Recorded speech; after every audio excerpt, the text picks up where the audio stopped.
On today's show, a holiday mailbag edition of the podcast. On this Tuesday into Wednesday, we'll answer your questions, as well as a brief preview of Hawks and Bulls coming up on Wednesday night. All of that and more on the way. You are Locked On Hawks, your daily Atlanta Hawks podcast. Part of the Locked On Podcast Network. Your team every day.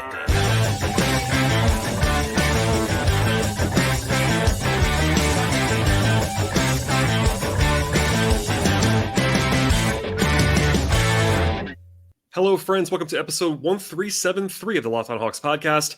I am your host, Brad Rowland, coming to you on a Tuesday evening into Wednesday here in late December. And today's podcast is brought to you by BetterHelp. As the world's largest therapy service, BetterHelp is matched 3 million people with professional licensed and vetted therapists available 100% online. Learn more and save 10% off your first month at betterhelp.com/LockedOnNBA. I also want to encourage you, as always, to check out this podcast on whatever podcast player that you might enjoy. Make it your first listen each and every day. Apple Podcasts, Spotify, Stitcher, as well as YouTube on the video side. And we'll dive into sort of an off-night podcast between games. It is the holiday season, of course, and with travel coming up for me and plenty of game situations and Christmas holidays, New Year's, all that stuff, not going to be a ton of non-game content over the next 2 weeks, so it was definitely due for some mailbag questions.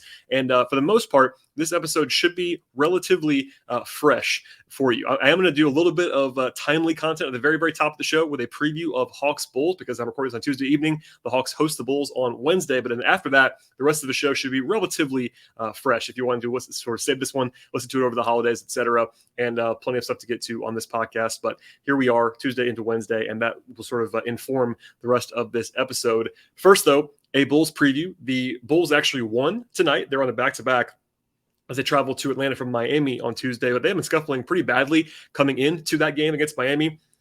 And the Heat are also really not playing very well right now. But anyway, Chicago had lost 4 in a row, including that last-second loss to the Hawks last week, where A.J. Griffin had the walk-off game winner, but they again beat Miami tonight. Also, Shams Charania in The Athletic reported on Tuesday afternoon that the Bulls are kind of actively having to manage a disconnect between their best players and Zach LaVine and DeMar DeRozan, and there's some swirling winds out there that they might need some organizational changes and whispers about teardowns, all that stuff. So they're not in the best place in the world. Obviously, they won tonight, but it doesn't seem like Chicago's necessarily firing all cylinders right now as they arrive in Atlanta, in addition to the rest advantage that the Hawks will have in that game. Offensively, the Bulls are basically built around DeRozan and LaVine. They take a lot of mid-range jump shots. In fact, the most mid-rangers in the entire league per cleaning the glass. They also take the fewest attempts from three-point range in the entire league in terms of overall percentage of shots from three-point range. They are below average on offense overall. They're just kind of middling at getting to the line and turning the ball over, but there's kind of just average across the board, which is some questionable shooting on the perimeter. They're below average as well on the glass, which is very helpful with Clint Capella still out for Atlanta in this game. And then defensively, they're kind of just, again, pretty average, to be honest. They are great in a couple of different areas. They're awesome on the defensive glass, which is an area without Capella, the Hawks aren't going to be able to kind of punish them there necessarily with second chance points. Also, they're very good at turning you over on defense, but the Hawks are very good at protecting the ball, which is very helpful in this matchup against the Bulls. So injury stuff is up in the air right now with Chicago coming on the back-to-back, so they don't have to release an injury report until Wednesday afternoon. But Lonzo Ball is still out for the Bulls, has been all season long, unfortunately for them. Javonte Green has been a rotational forward for them. He missed the game on Tuesday as well. On the Hawks side, Capella is the only player listed on the injury report for the Hawks. He remains out with the calf strain, no surprise there, but after Murray and Collins came back on Monday, either one of those guys is listed at all. That's a positive. My guy Kevin Chouinard reported on Tuesday that John Collins is going to be still limited by minutes for the game on Wednesday, but probably going to be higher on the minutes restriction level. Obviously, Nate McMillan loves to not share the exact number on those restrictions, but I think it was around 20 on Monday, given the way that he was deployed.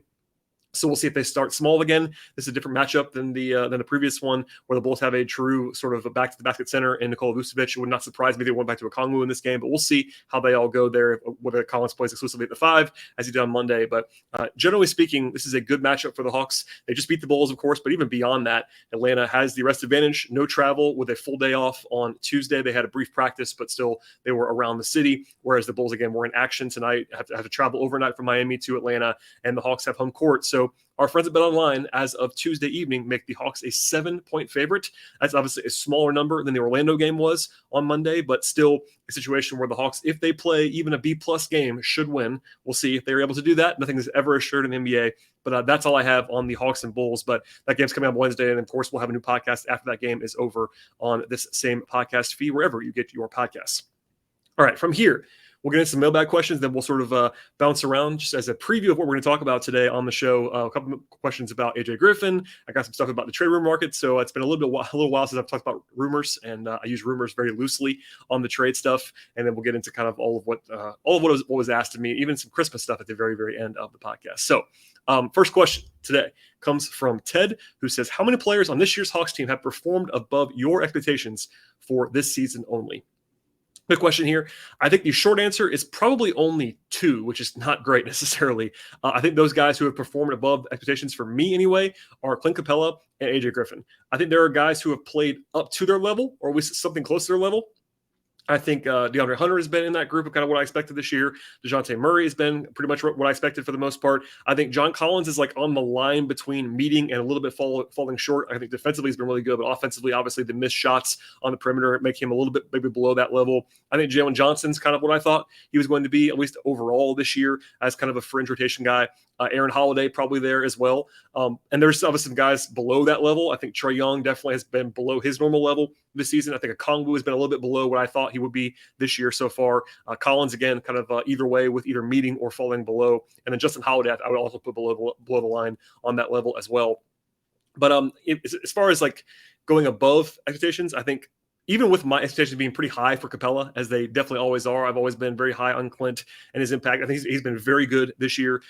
So I guess maybe he's at least closer to meeting my expectations, maybe a little bit over that. But he's been awesome. I think I've said before the injury, I thought he was the MVP of the team so far. Obviously, Trae Young is a better basketball player than Clint Capella, and so is DeJounte Murray. But for this year and the way that the team has actually performed, I would have taken Clint as the MVP for the first 28 games or so of the season. So anyway, I would go above there. And I think Griffin is the only guy on the roster that very clearly has been above what I really thought he was going to be. And basically it's because rookies, one of my rules, one of my kind of phrases is that rookies are usually bad. They're not always bad, but they usually are bad, especially one and done guys like AJ Griffin, who's very, very young, 19 years old. I do think that there is the tendency to maybe overrate how good he has been because, he's obviously a lot of a bright spot for the future. I'm very high on him as well. I had him in my top 10 or 12 in the draft. Definitely a firm lottery pick. He slipped too far in my opinion because of the injury stuff, but I think they're probably a little bit too aggressive sometimes and talking about how he's definitely gonna be a star, all this stuff. I wouldn't go quite that far just yet, but he has been much better than I would have expected to this point. I think the fact that he, but by what he is rookie standards wise, defensively, he has a ways to go still for sure, but he's not killing them defensively at all. Offensively, he is clearly valuable already with his shooting and his secondary creation. He plays like a veteran in a lot of ways. He's not panicked really at any point, which is a very, very positive thing for a guy as young as he is. Obviously, it helps to have a dad who played in the NBA, is still a coach in the NBA, but AJ has been, I think, very solidly better than I would have thought. And even just looking at Hawks history in recent years or just the NBA baseline, most guys, actually we have another question about AJ later on in the podcast that we'll talk about this a little bit more, but most guys who are one and done mid first round picks don't make huge impacts. And if they end up playing a lot, they're usually pretty bad. Jalen Johnson was in a similar range last year, didn't play very much, obviously. Maybe should have played a little bit more than he did, but still would not have been a huge help, I don't think, last year to the Hawks. Whereas AJ has been a real rotation player as a 19-year-old wing, and that is a huge, huge thing for a player that the Hawks are going to be relying on moving forward. So, all right, that'll be it for that question, but not a whole lot of positivity. Obviously, the Hawks are still 16-15. They're obviously above the 500 mark as they record this podcast. But at the same time, mostly it's just been kind of a middling performance. And I think it goes without saying that Griffin's really the only guy who's clearly above that line, even if I could argue for Capella and maybe another guy or two along the way. All right, we'll have more mailbag questions coming for you in a moment. But first, a word from our sponsors on the show today. Today's show is brought to you by BetterHelp, and unfortunately, life does not come with a user manual, so things are not working as planned. It's totally normal to feel stuck. Navigating any of life's challenges can make you feel unsure of things, whether it's changing your career or a new relationship, becoming a parent, or something totally different from that. Therapists are trained to help you figure out the cause of those challenging emotions and learn the skills that are productive in coping with what is happening. That makes therapy the closest thing to a guided tour of the complex engine that you are. BetterHelp can bring self-empowerment and help you deal with the challenges of life, whether it's trauma or simply feeling overwhelmed. And as the world's largest therapy service, BetterHelp has matched more than 3 million people with professionally licensed and vetted therapists, available 100% online. Plus, it's actually affordable. Fill out a brief questionnaire with BetterHelp to match with a therapist. If things are not clicking, you can easily switch to a new therapist at any point as well. It couldn't be any simpler. No more waiting rooms, no traffic, no one searching for the right therapist, and you can learn more and save 10% off your first month at BetterHelp.com/LockedOnNBA. That is BetterHelp, HELP.com/LockedOnNBA. All right, a question from Scott who says, I think you talked about it with someone with Glenn Willis.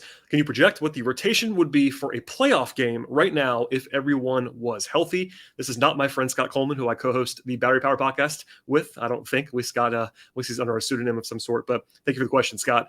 I will give one caveat here and say that a playoff matchup is very matchup based in a lot of ways. So there was no opponent given to me on this particular question, so I'll go generic. But keep that in mind. Like, I think playoff stuff is definitely matchup based to some degree.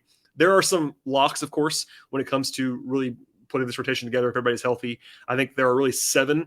It's Trae Young, DeJounte Murray, Bogdanovich, Hunter, Capella, Collins, and Okongwu. I think are all locks to play in a game when they are healthy. Those 7 guys, barring something crazy, would be playing at least some minutes in a playoff setting.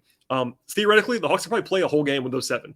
You don't often see that, but in the playoffs, benches are a lot shorter. Obviously, Toronto is kind of an example of this in recent years.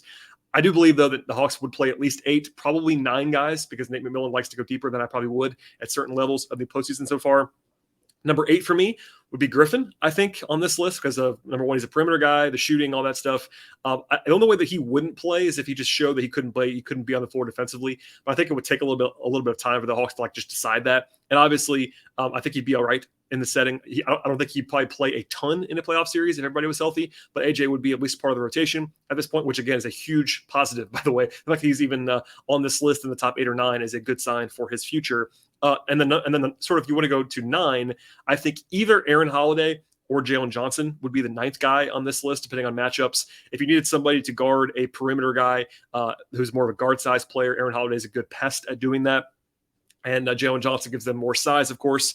Nate has gone deeper than I probably would have. Honestly, if it was me in a vacuum right now, and all you said was you get to play a rotation, and I'm not going to tell you the opponent, I'm going to choose the 8 guys that I laid out. It's those 7 plus AJ Griffin, and I'll roll with those guys. And then if something happens to Collins, if something happens to Okongwu or Capella, you can play Collins at center. You can play Hunter at the 4 if you need to.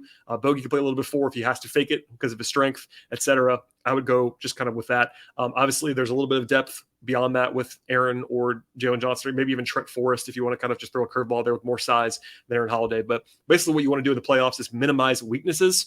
And while a lot of the Hawks bench guys do have weaknesses, I think Aaron has fewer of them than Trent Forrest because he has to be guarded from 3-point range. Jalen Johnson, just because of a size perspective, can't be picked on too much. So those are probably why I'd go with those guys. Obviously, Justin Holiday might be on that list somewhere along the way in certain matchups as well. But I would go with those 8 if I had to choose, and then maybe a 9th guy. And by the way, I don't really care who starts. I had a question about that as well. I'm assuming Bogey's gonna be a 6-man when everybody's healthy and Hunter's back in his normal spot at the 3. Collins, Capella, DeJounte, and Trae. But it wouldn't stun me if they were to go to Bogey at some point in the playoff series, etc. But I think those top 8 are my 8, and then you can get into an argument about the 9th spot if you want to do that. All right. Next question comes from Jamie, who says, how likely is it that AJ Griffin could be in the Rookie of the Year race? And he or she says, I'm not sure which one, so my apologies. If not at all, then how likely would first team all rookie be? This is a question about AJ Griffin once again. I think barring a change in circumstance when it comes to playing time and role, AJ is not going to win Rookie of the Year. And that's not a bad thing. It's just one of those things where he's not going to have quite the minutes load and the numbers that you were kind of need to win Rookie of the Year. I think Paolo Banchero is a massive favorite to win Rookie of the Year right now. He would have to get injured probably to not win it because of the numbers he's going to put up. Number 1 overall pick, obviously, but he's averaging 22 points a game. He's one of their best players already for Orlando in a huge role, so he's probably going to win it. Ben Mathurin had a hot start for the Pacers, but he's cooled off a little bit. I think he'd be on that list too, on the short list, I should say, of contenders for that. But I think Banchero is certainly the odds-on favorite to win Rookie of the Year at this point in time. And I'm including injuries in the change of circumstances that I mentioned before. Knock on wood, if something were to happen to Paolo, the field gets very much open. But as long as he is out there for even 20 more games, he'll probably still win it with 50 games or so. So keep that in mind. Anyway, though, as far as the rest of the question, first team all rookie is definitely possible for Griffin, which is, again, hugely impressive for a guy who's coming off the bench on a deep, maybe not deep, but a team that has guys in front of him at the same position. And that is obviously trying to win, and AJ being so super young that he is. I think he's honestly kind of a near lock to be on one of the 2 rookie teams. If you're not familiar with this, all rookie is not positional, so it's just the top 10 vote getters for all rookie, first team, second team in that order. And there are lots of candidates, Banchero, Mathurin, Jaden Ivey, Keegan Murray, Tari Eason, Jabari Smith, Jalen Williams from Oklahoma City, Walker Kessler's been playing well, Jalen Duren, Andrew Nembhard, Griffin, Dyson Daniels could be in the mix if he keeps playing as well as he has been recently for New Orleans, etc. There's definitely a long list always at this point in the season.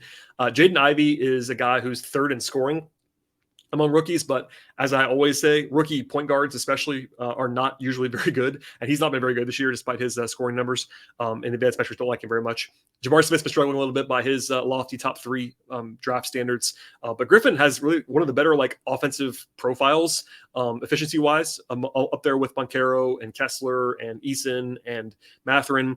He has a combination, Griffin does, of scoring, where he's number 7 right now as I record this in scoring among rookies. He has, again, solid efficiency. He's playing on a good team that usually helps as well. And he has a clear role. I think with Bogey back, Griffin is now going to slot in a little bit further down the pecking order than he was before, but he should be playing in every game. And that definitely is part of the calculus as well, just getting playing time and having the numbers to go ahead and rack up some stats. So I think he's going to be playing, again, a little bit less over the last 16 games. AJ's played 27 minutes a game. That number is going to go down, I think, with Bogey. As long as Bogey and Murray are both healthy, and Hunter, if those guys are all healthy, AJ's going to play less than that. But still, I think that he's in rotation, and I think he has a pretty good chance at first team, honestly. We'll see how the numbers kind of come and go, how other guys play.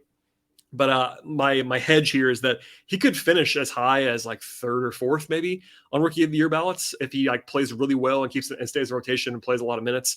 I'd probably go more like the 5 to 6 range if I had to project right now. But the fact that he's even that high as a mid-first round pick on a good team is a positive thing. All right, one more question before we get to a break here. Charles asks, I get the Kevin Huerter thing. That was his framing of the question. Don't the Hawks also miss DeLon Wright almost as much as Kevin Huerter? I got a similar question about this, about Gallo too, and this is also kind of interesting too. I think all 3 guys have huge impacts they could have been making on this Hawks team. Huerter is the biggest absence, but Gallinari is one where the Hawks have definitely missed his spacing and his, one-on-one mismatch creation on offense, his shooting, all that stuff. He's definitely been missed at certain times. Defensively, he was a huge liability, which makes this a little bit easier to cover up from. But, in short, Gallo last year, even in a kind of reduced fashion, was a much better player than Jalen Johnson is now. So that's kind of just a very simple way to look at it. Very different players, but offensively not even close, honestly. As for the question itself about DeLon Wright, if you're a new listener to the podcast, I am a big DeLon Wright guy. I've always liked DeLon. I was preaching he should have been playing more last year. I think that definitely bore out as the season went along. But I do have to note that he's been hurt most of the year for Washington, so keep that in mind. You can't assume that he would not have necessarily been hurt here. It's never something you just flat would have assumed to be happening, but keep that in mind for part of this. They have definitely missed DeLon, though, and I think he's basically a bigger and better version of the Aaron Holiday, Trent Forrest spot. Before that, when they've had injuries, like when Bogey was out, when Murray was out when Trey's missed games, they could even use DeLon even more. But even at full strength, there's been a role out there for someone in that mold. It's been Aaron Holiday the last few games as the 9th man on the roster, 10th man on the roster. But I will say Aaron Holiday is a better shooter than DeLon Wright is, but DeLon's basically better at everything else, I think, than Aaron is, and he's definitely better than Trent Forrest at most things too. So I think they would have kind of, I would say, benefited from having DeLon Wright as a guy with size. He can defend. He can run the offense. He's not a terrible shooter. He's a much better shooter than Trent Forrest is, for instance. Obviously, Huerter, as part of the question framing here from Charles, Huerter is the better player and the bigger loss and the more clear example of the Hawks shedding salary, as we'll come back to later on in the podcast. But DeLon, they had bird rights on. They could have signed DeLon Wright to any number they wanted to. Obviously, it's not quite as clear as being able to flat out match. He could have left on his own. He was not restricted, but the Hawks could have offered him as much money as the Wizards did, and they didn't do that. So that's part of the calculus here, just from the money side. But they could use DeLon. Certainly, with Murray on the fold, his absence is a little bit less than it would have been, but there, again, has been a role for someone with DeLon's skill set, and I think the Hawks would be better off if they had him versus the Aaron Holiday, Trent Forrest spot that they've had to use so far this year. All right, one more break here to hear from our sponsors, and when we come back, we'll talk about all kinds of trade rumblings. I'm not even sure they're rumors, but rumblings, murmurings, however you want to frame that. But first, a word from our sponsors on the show today. Today's show is brought to you by BetOnline. The NBA season is at the forefront of this podcast at all times, really. And things are very busy at this point in the calendar with the holidays approaching. And plus, besides basketball, there's plenty of football and hockey and soccer and other action in the sports world. The Christmas slate actually is huge as well. NBA, NFL, and more. And BetOnline is the number one source for all the wagering information you're looking for in the sports betting space. That includes stats and news and analysis this season. Get the latest odds and trends for every pro and college league out there beyond the major sports. They also have esports and golf, tennis, and auto racing, horse racing, etc. And BetOnline is also very useful. Engage the latest on the Hawks. They have spreads and totals and money lines that you're looking for game by game, as well as the futures market on the division odds and championship odds and conference odds, individual award odds, and more. BetOnline is the fastest and easiest way to get sports betting fix. And if you want to further dive into sports podcasts, they can also find those at BetOnline. Check out BetOnline on a mobile device or computer to learn more about all the trends and the action in the sports world. BetOnline, where the game starts. All right, so I haven't done a trade rumor check-in in a while, in part because there really has not been too much to rise to the level of like real coverage. I'm not afraid to talk about rumors when they actually rise to the level of rumors and like there's actual real traction that I'm hearing or that's being reported. But it's been a while, so I'm going to touch on basically a roundup of all the things that have been reported and said that I've heard of. I'm not going to do anything on the Zach Lowe, Bobby Marks discussion from last week. If anybody heard this, they went very hypothetical, and they definitely said that as much on the podcast. So it wasn't like it was firm stuff, but talking about Trae Young like a year from now, if things go badly, that's a touchy subject for sure. I don't think Trae, by the way, just as my short answer there would be Trae's not going to be traded unless Trae wants to be traded. I'll say that unless something crazily changes in the next year. But anyway, that was all hypothetical anyway, and no reason to kind of even dive into that. But we'll stay in the somewhat realistic realm on this particular check-in.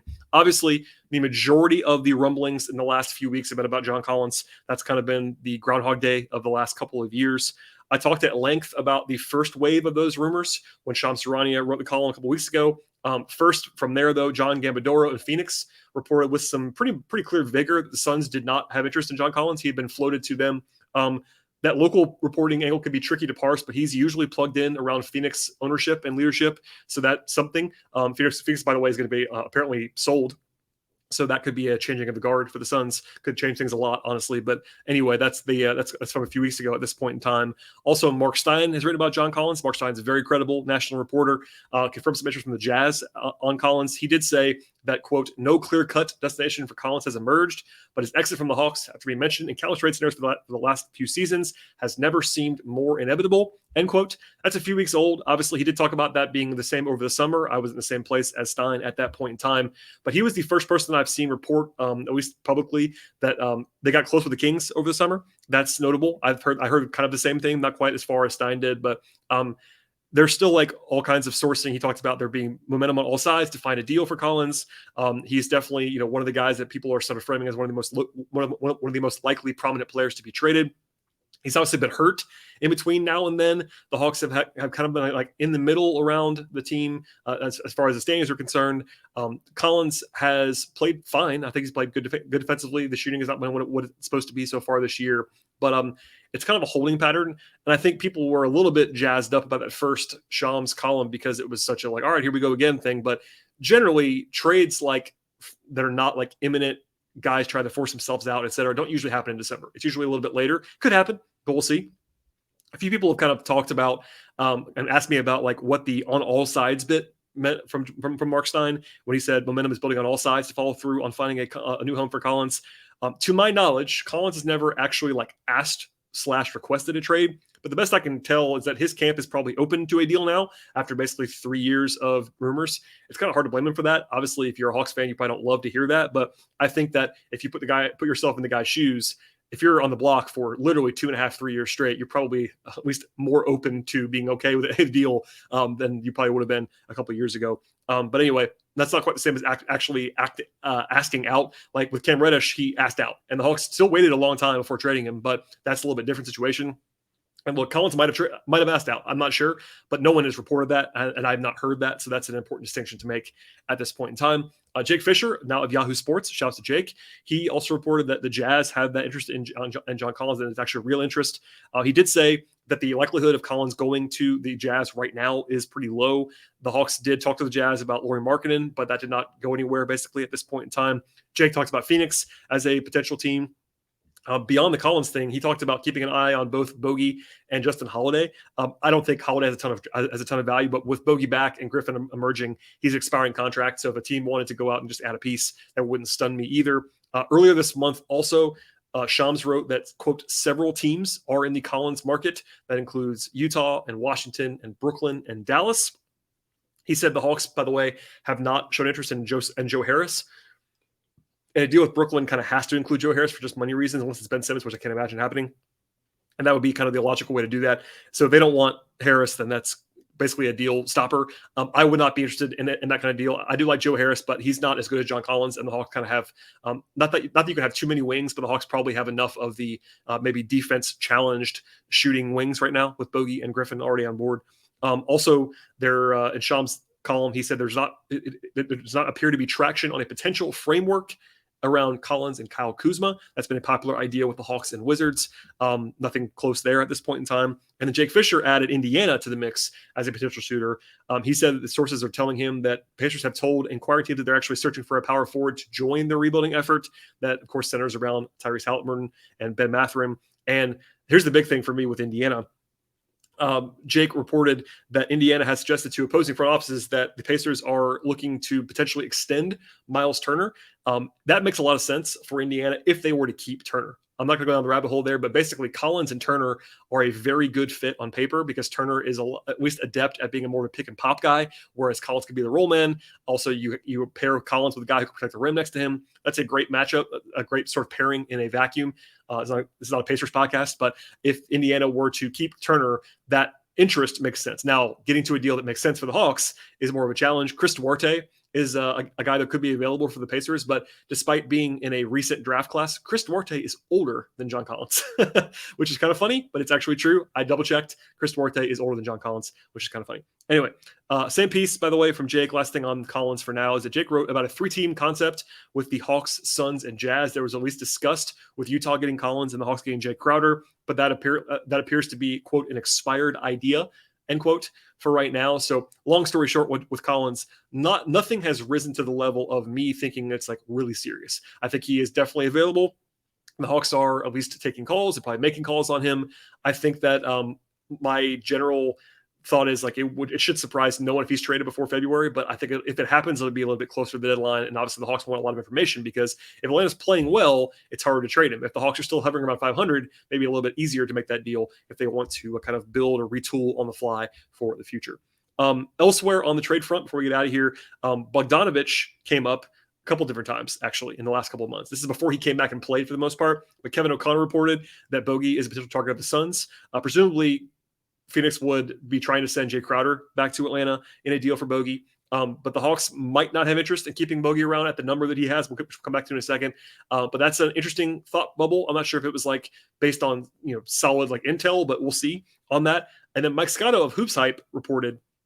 By the way, Mike used to be at The Athletic. He's very smart.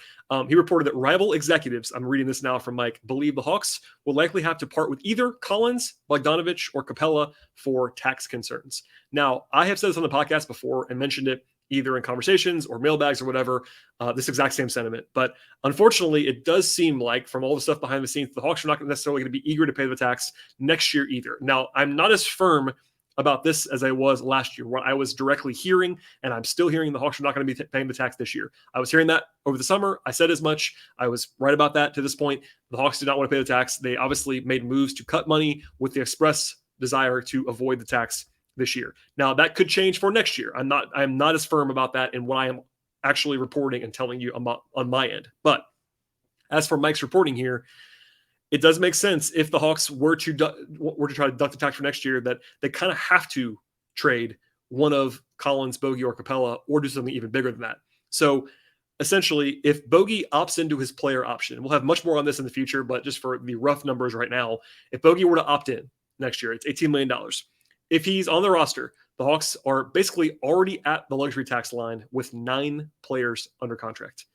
And you can't just have 9 players under contract. Those guys are all core pieces, which is a positive. It's Young, Murray, Collins, Capella, Bogdanovich, Hunter, Okongwu, Griffin, and Jalen Johnson. So they're all guys that you care about for sure. But even if you just add the first round pick, you're already over the tax line. And by the way, you have to fill out the roster regardless. Even with minimums, they'd be over the line. So if the Hawks, from top down, if Ressler says to Travis Schlenk and Landry Fields, I'm not paying the tax next year, they have to move someone. Maybe even 2 someones. And the logical candidates would be Collins, Bogdanovich, and Capella. Maybe it's a Kongwu who's making $10 million next year. That's a guy they could move and very easily if they wanted to and want to keep Capella around. I'm not saying it's as clear cut as this, but Mike did report that one of those three guys would be what the rival executives expect to be moved in the near future with not a lot of money coming back. So Bogey has the injuries and the emergence of Griffin behind him. Collins is always available, of course, and Capella has the Okongwu dynamic in place as well. Also notably, this is actually kind of a surprise that went under, I think, kind of under noticed. Scott reported that Bogdanovich is the, quote, most available, end quote, of the three. Now, that's interesting to me because Collins is obviously very available. This is also a couple weeks old now, so maybe it's changed. Bogey looks pretty good, but that's just a eyebrow raiser for me anyway. But long story short, the Hawks do have to take into account some of that money stuff that they want to stay out of the tax. If I'm a Hawks fan, that would not sit well with me, but I'll just present the facts and let you guys decide what you want to think about all of that. In the end, the Hawks don't have to do anything imminently. I've yet to hear a single rumor that rises to the level of being urgent to talk about. That's why it's on a mailbag podcast. I'm just kind of answering all the questions I got at once from different people. I got questions about like why the Collins thing is happening again, whether Bogey's available. I got a question about teams for Collins. We're still not quite there on any of that stuff. I think the Hawks still are in the same spot with John in particular, and that they want to get a starting caliber power forward back in a trade. That makes life very difficult. If that changes, maybe it does. Maybe if they're still 500 in a couple weeks, that might change. But for now, it's kind of the same old on all of these fronts. All right. Nothing's going to be crazy. I'm sure there'll be more rumors, probably like Christmas Day or something like that. But anyway, hold tight, and we'll have more on that in the future. Last question is not basketball related before we get out of here. And it comes from Todd, who says, what is your favorite Christmas movie or television show? I figured I'd throw in a holiday non-basketball question here. This is kind of a good one. My favorite Christmas movie is Christmas Vacation, probably. It's a classic with Chevy Chase and one of those vacation series movies. It's like from the, I think, 80s. It's a very, very funny, kind of crazy movie. Just one of those silly things I grew up with, and I've watched a million times, all the Christmas lights, and he's funny in that movie. So I enjoy that one. On the TV side, I am a sucker for Charlie Brown Christmas. Now, it's because my mom loves Charlie Brown Christmas. It's probably her favorite piece of media ever created. She watches it all the time, and I've probably seen it 100 times. I'm not exaggerating, probably 100 times. It's obviously not movie length. It's like a half hour or 20 minutes, whatever it is. And it's old school for sure, more of a kid's thing in a lot of ways, but I will always have a fondness for that. Beyond that, like there's always the interesting stuff, like is Die Hard a Christmas movie? I don't know. Maybe it is. Elf has been out there making the rounds. It's obviously a great movie as well.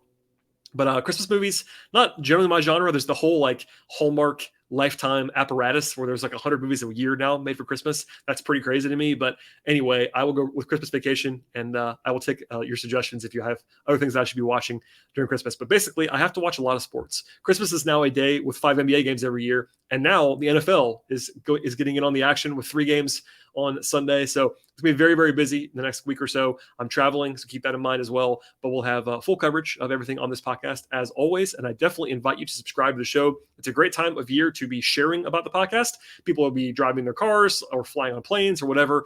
And a good time for like Hawks fans to maybe adopt a new podcast in their life. So if you have a Hawks fan friend in your life, please tell them about the show and subscribe and all that fun stuff. Apple, Spotify, Stitcher, on the audio side, also on YouTube on the video side. And the best thing you can possibly do to support the podcast is to subscribe across multiple platforms. The video and the audio dynamics are interesting, of course. If you want to go Apple and YouTube or Spotify and YouTube or whatever, pick 2 or 3, subscribe and auto download across the board. Also, I am writing again about the Hawks, patreon.com/BTRoland if you want to support that effort as well. Follow me on Twitter at BTRoland. Follow the show on Twitter at Locked On Hawks. Enjoy your week, everyone, and I'll see you after the game on Wednesday.